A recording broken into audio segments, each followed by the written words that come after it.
Is-6 ta' Frar, tifkira obbligatorja ta' San Pawlu Miki u sħabu, martri. Qari mill-Evanġelju ta' San Mark, kapitlu 6, versi minn 30 sa 34. F'dak iż-żmien, l-apostli reġgħu ġew ħdejn Ġesu u qalulu kull ma kienu għamlu u għalmu. U hu qalilhom: ejjew miegħi intom biss weħedkom f'post imwarrab u strieħu ftit. Għax tassew kien hemm ħafna nies ġejjin u sejrin u lanqas żmien biex jieklu ma kienu jħallulhom.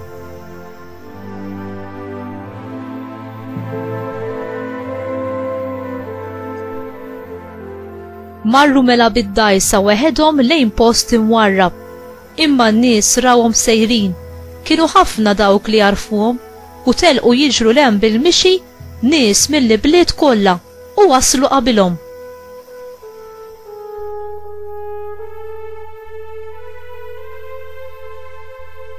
X'in niżel l-art mid-dajsa, ra kotra kbira ta' nies u tħassarhom għax kienu qishom naċ bla ma għandhom raj u qabad jallimhom ħafna ħwejjeġ.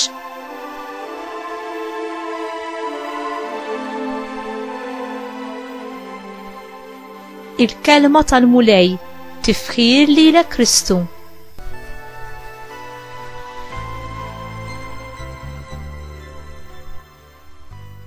X'jgħidilna il-mudell tar-raj dwar il-mod kif Alla jieħu ħsiebna? Ix-xogħol tar-raj kien wieħed mill-eqdem xogħlijiet li wieħed seta' jkollu f'Iżrael, anki qabel dak tal-bdiewa, minħabba li l-poplu magħżul kien dejjem jivvjaġġa minn post tal-ieħor, jgħix fit-tinet u jmexxi l-merħliet minn mera għall-oħra. Li wieħed jieħu ħsieb in-naċ ma kienx xogħol faċli. Hemm bżonn li tkun taf tajjeb x'għandek tagħmel u tkun kuraġġuż.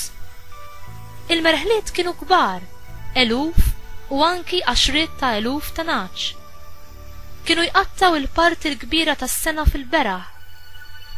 Biex tindukrom kien meħtieġ ħafna attenzjoni u kura. Naċ li kienu joħorġu l-barra mill-merħla kellhom jiġu infittxija biex jinġabru lura mir-raj.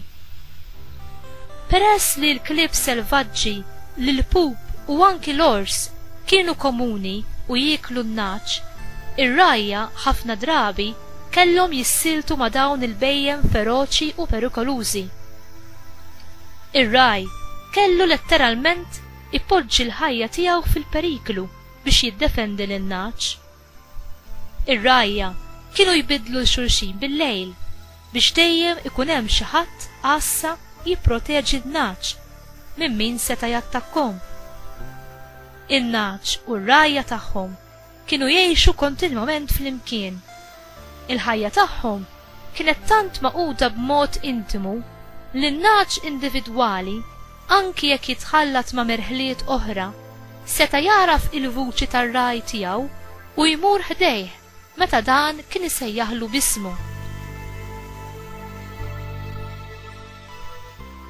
Il-Testament il-qadim jitkellem spiss fuq Alla bħala r-raj tal-poplu tiegħu Israel.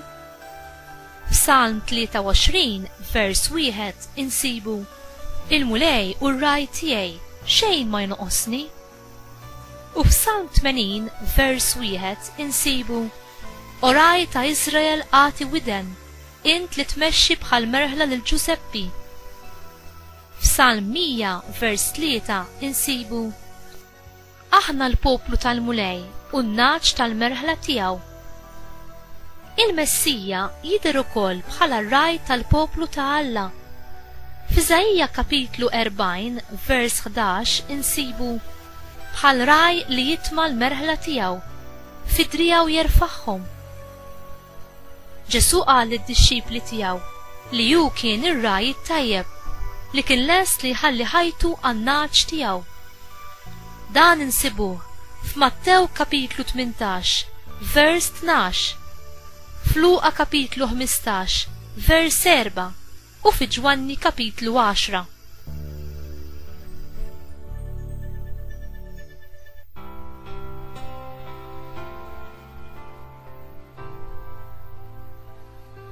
Meta ra il-folla tan-nies fil-bżonn tal-protezzjoni u l-kura, Ġesu ħassu mqanqal biex iwieġeb għal dan il-bżonn tagħhom b'attenzjoni kollha mħabba u ħniena.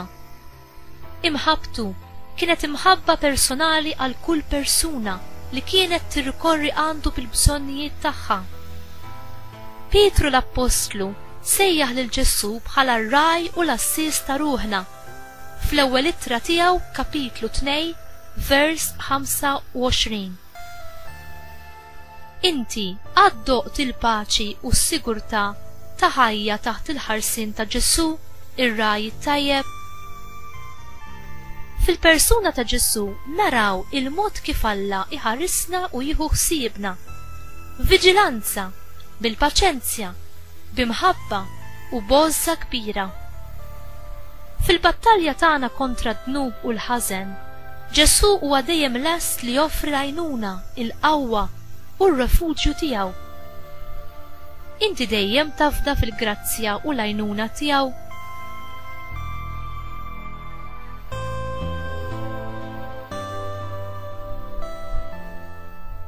Mulej, inti tħarisna u tipproteġina minn kull ħażen. Għenna nintrabtu dejjem iżjed mal-kelma tiegħek u nafdaw fil-għajnuna tiegħek f'kull ċirkustanza li ngħaddu minna. Amen li dejjem insib il-mistrieħ u l-ħarsien fil-preżenza tiegħek. Amen.